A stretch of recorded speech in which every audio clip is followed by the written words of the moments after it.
Number 2 on this list, I'll go with this one since it's something I play with almost daily, and it's basically Midjourney. Midjourney is a AI tool that blows my mind because it allows me to create AI images with just a prompt. Yeah. And when you get good at that, it is amazing. So anybody that watches our YouTube videos, every background is created in Midjourney.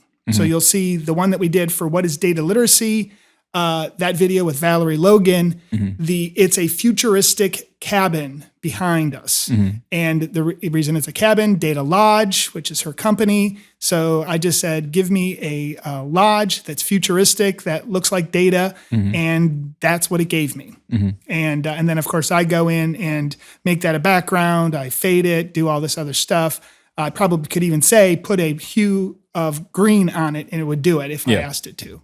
So really cool. Have you played with Midjourney? Have you played with it? What AI image stuff have you done? I've done a fair amount of stuff with Dolly, but Dolly's nothing compared to Midjourney. Yeah, and it's the hard part with Midjourney is you got to have a Discord server to do it right. Yeah, it's run. Well, I mean, it's run through Discord. It is. So you sign up for the account and then you go into Discord, which is not a big barrier entry for me.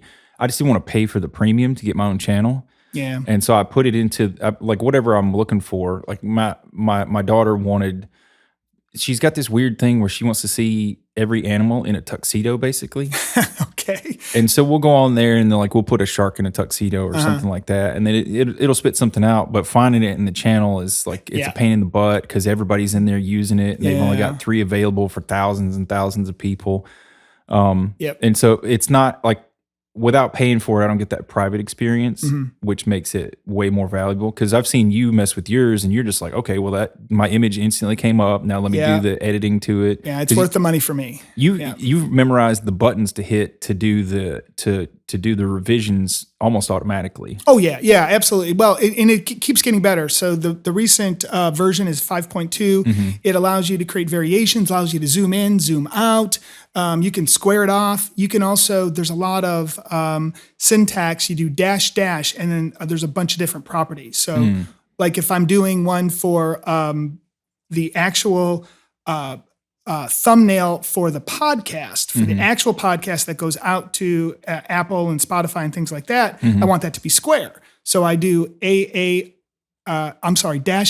AR 1:1, so that makes a square, one by one. Yeah. And then if I want it to be for a YouTube video, I do dash AR 16:9. And then you start learning words. You do hyper realistic if you want it to look real. Yeah.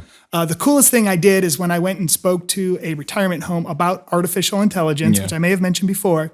But when I did, I said, do a hyper realistic Yoda sitting in a coffee shop drinking a latte. And it came up.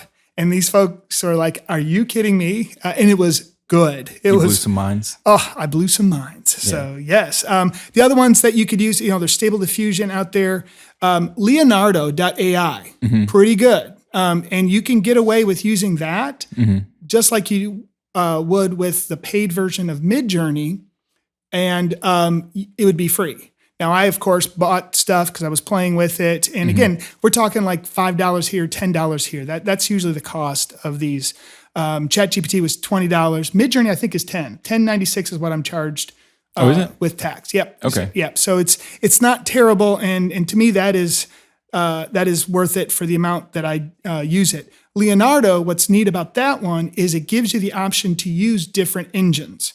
And so Leonardo.ai, you can say use Stable Diffusion, use, all these, I'm trying to remember all the different ones off the top of my head that are AI image generators, but it gives you all these different options to do that. You can see everybody else's stuff, but you get your own channel. You can even put in video, your own images, and it will store those as a training set. And then, like I did that for me, and then, but it's still not very good. I'm still not doing it the right way to get realistic versions of me. We'll get there though. I mean, because you can do it manually, like we've talked about before with Hugging Face and Stable Diffusion, and but you can there's an app on iOS